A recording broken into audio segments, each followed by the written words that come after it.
Mario 64 is the greatest game of all time, and I've never played it. Kind of, but we'll get to that later. Go on any best games list of all time, and what's at number 1? It's Breath of the Wild. But at number 7, there it is. And when you consider how influential the game was on just games in general, yeah, I think 7 is the least it should be put. I mean, before Mario 64, 3D games looked kind of like this. I mean, let's take Doom for example. It came out in 1993, 3 years before Mario 64, and it looks like a cardboard maze. I wouldn't call this a truly 3D game. Then in the same year, you have Nintendo come out with Star Fox, which is a real 3D game. Okay, listen, it was cool at the time.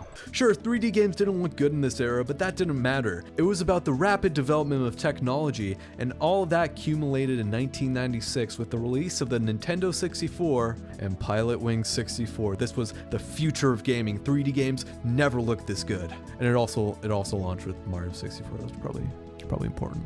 Mario 64 is a game that I don't have a ton of experience with. I remember occasionally playing it at a friend's house who had older siblings that had an N64, and I had the DS version personally that I played a bit of, but I never got past like the first floor of the castle. Also, let me know if you want me to make a video on Mario 64 DS in the future by subscribing. Most of my knowledge of the original game actually comes from watching 16-star speedruns. I will binge Simply's Freshman 16 videos quite regularly, but past those runs, I know next to nothing about the game. I've never gone past the basement and have never even stepped foot in a stage past Dari Dari Docks, so this should be interesting. I'm making this video for one of two demographics, either people who have played the game before and want a fresh perspective, or people like me who have never finished the game and want a bit of a spark notes on it, so let me know which one you are. I'm also going to make this video as short and sweet as humanly possible because I don't really like watching 2-hour video essays, and I know a lot of people don't have time for those, so I'm gonna try to, condense it all down into 15-ish minutes. So if you want more of that, you could subscribe, you could like, you could comment, you can, boost engagement. Just a thought.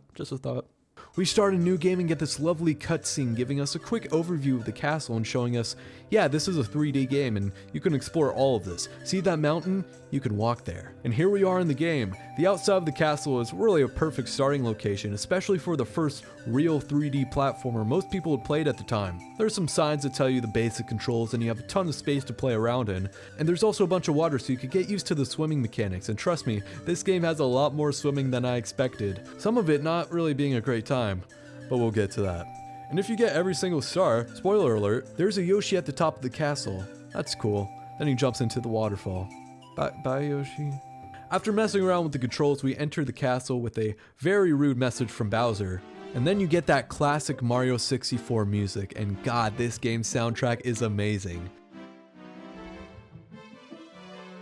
I'm not sure why there's no music outside the castle, but it does add to the specialness, is that a word? Specialness? Whatever. Of entering the castle for the first time.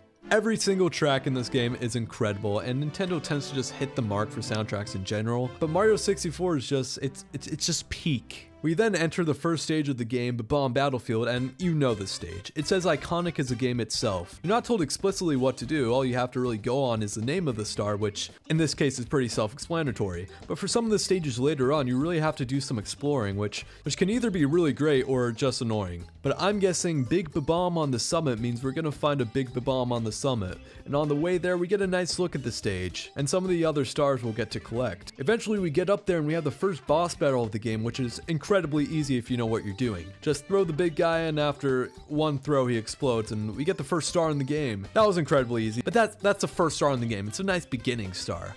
We also use that to unlock more doors, and I unlocked this one to get to Peach's Slide, which is another very iconic stage. We get it pretty easy, so I go back to do the bonus star, and the bonus star was kind of hard, but it was a nice challenge, so I'm not mad at it.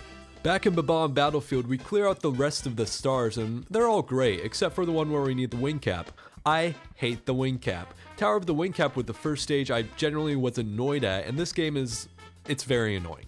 Pretty much all older games are to an extent, but the flying in this game is a catastrophe. I'll go on a good old rant about the controls in this game later on, so look forward to that.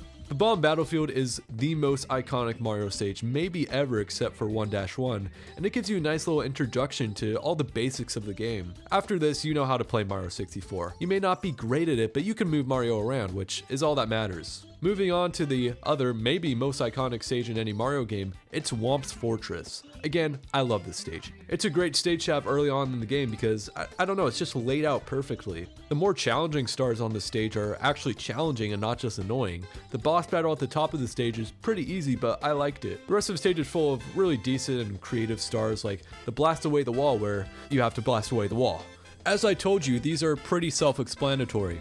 And this being an early stage, I'm completely fine with things being self-explanatory. The vast majority of people who played this game were literal children, and that's also Nintendo's target demographic, so there's going to be a bit of hand-holding and a bit of guidance, except for the more challenging stars that you don't need to get. I was going to do this video with the intention of 100%ing every single stage, but at Dire Dire Docks, I realized that was going to be actual torture. Games are meant to be enjoyed, so don't 100% them on your first playthrough. Play it at your own pace and enjoy it. Anyways, on we move to Cool Cool Mountain, and I'm a bit of a sucker for anything winter themed.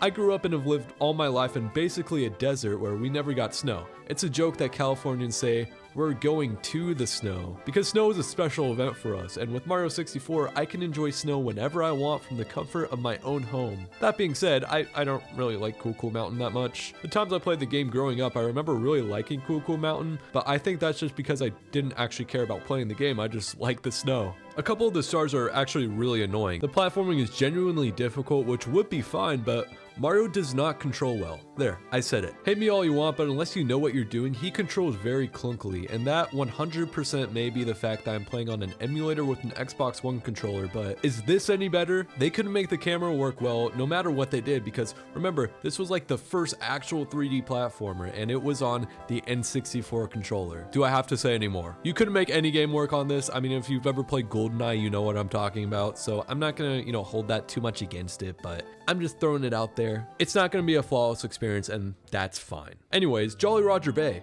It's not good. It's also water level, but it really felt like there wasn't a lot to see in Jolly Roger Bay, especially when compared to Cool Cool Mountain and Whomp's Fortress. Even though they're similarly sized, I just didn't feel the same variety as I did on the other stages. There's also this bonus stage, which is just collect the red coins but underwater, and it's alright. And finally, we get to take on our first fight with Bowser. One throw is all it takes, and throwing Bowser is generally kind of hard, I'm not even gonna lie, but now we get to go to the basement and we get a whole new set of stages to explore, starting with Big Boo's Haunt, which is the only main stage of the game that's not inside a painting. You actually have to get this Boo in the castle courtyard, so you have Mario do this absolutely groundbreaking animation. Big Boo's Haunt is a pretty decent stage, I guess.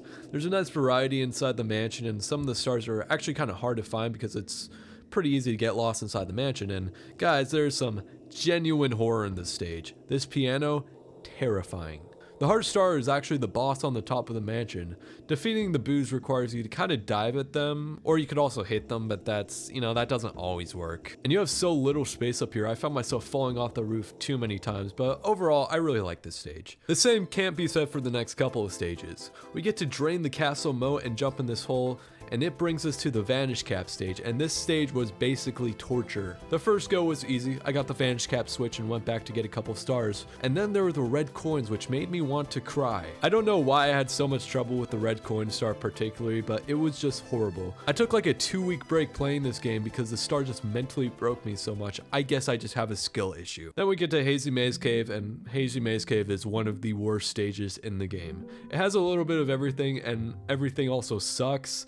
This little platform direction thing for the red coins was just way too frustrating, and for this star, you simply do not have enough time to flip the switch for the metal cap. The metal cap bonus star was actually the most enjoyable part of the stage, and it wasn't even really part of the stage. I want to forget this stage ever happened, so let's move on to Lethal Lava Land. Odd name for a stage in a Nintendo game, but actually when I was a bit older, I heard the name in a Peanut Butter Gamer video, and I thought it was a joke because why would they name a stage that? It's actually a pretty decent stage though, albeit a bit easy for a stage with the name Lethal Lava Land. Mario being able to get a huge boost if he goes in the lava, and it not really hurting him is very much overpowered, and it made it so some of the stars I could completely skip the actual thing that was meant to get the star and was kind of able to speedrun everything. Also, like 2 or 3 of the stars consist of defeating the big bullies, which is a bit annoying but not really difficult. Anyways, on to Shifting Sandland, and this may be the best stage in the entire game.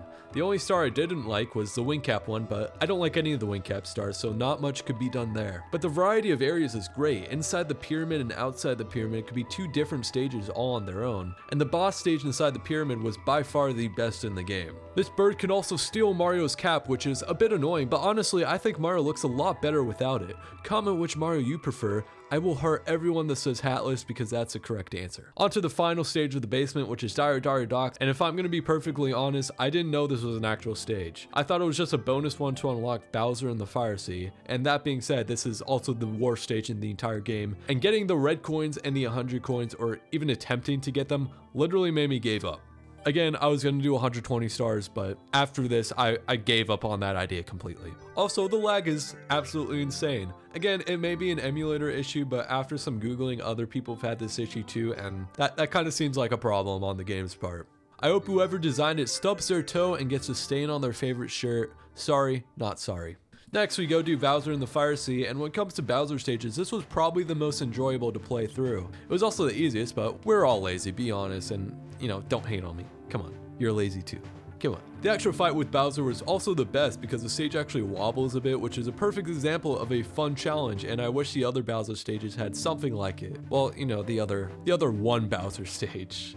But we finally unlock the top floor, and then we get into Snowman's Land, and I really like this stage. Again, I'm a sucker for anything winter themed, but the stars and the layout in the stage were just a bit more creative when compared to Cool Mountain. And I'll admit, this being a stage I have virtually zero experience in probably is making me biased, so take that with a grain of salt. And really anything I say in this video, take it with a grain of salt because it's just my stupid opinion. Next up, we have Wet Dry World, which I was not really looking forward to. Everything I've heard about it was negative, and that may just be because I was listening to the wrong people, but regardless of that, I agree with them. These little robot things were incredibly frustrating. Changing the water level was also just a huge pain, and there wasn't as much actual platforming as I would have liked. It was again just more annoying than challenging, which is this game's major flaw. Next, we have Tall Tall Mountain, another stage I wasn't super crazy about. Mostly because this monkey that was so frustrating, I wanted to smash my monitor with a sledgehammer. But going up the mountain was alright, and the red coins were, again, alright. I don't have a ton to say, and most of the stage was kind of forgettable. The same cannot be said for Tiny Huge Island, which I absolutely adored. It's right up there with Shifting Sandland when it comes to the best stages in the game because the process of making Mario big and small is just so creative and fun to play with. It also helps that the actual stage layout is just really decent and creative. And yeah, this stage rules, I absolutely loved it. Finally, we open the final floor of the castle and have 3 more stages before we defeat Bowser once and for all. And then we first go to Tick Tock Clock, which has the hardest red coin star in the game. I generally could not figure out how to do it, and I don't know how anyone could even manage it, but the rest of the stage was actually really fun. It's one of the final big stages, so there's quite a lot of challenge, but it's a perfect place to show off all the skills you picked up through playing the game. Next, we have the final bonus star of the game, which is this wing cap stage that I, surprise, surprise, did not enjoy in the slightest. We also did the carpet stage, which, you know, I was lazy and I just did the carpet ride, which was cool, I guess. But I'm ready to finish the game once and for all, and we finally go to defeat Bowser. Up the endless staircase and into whatever this level is called. After this, it's all over. Okay, after this, it's all over. Okay, after this, it's all over. Trust me, it's all over. Well, that was Mario 64, and honestly, it was a great game. I can see why people praise it so much, but that being said, I don't think it's a flawless game like a lot of people say it is, because how could it be? It was one of the first real 3D platformers ever released, so of course it's gonna be a bit rough around the edges, and that's okay. That doesn't make it a bad game by any means, and I'd still recommend anyone who could get their hands on it to play through it. Just heed my advice and don't force yourself to go after every star in the game. Play it at your own pace and really try to enjoy it, because that's how games are meant to be played. Anyways, that's all, and enjoy your lives.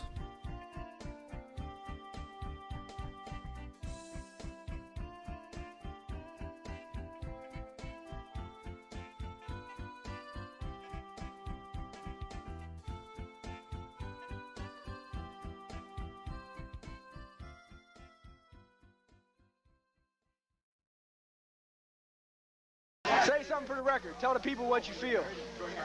Fuck the record. Fuck the record. And fuck the people. Fuck If you don't think along the same lines I do, you better get out of line, buckwheat.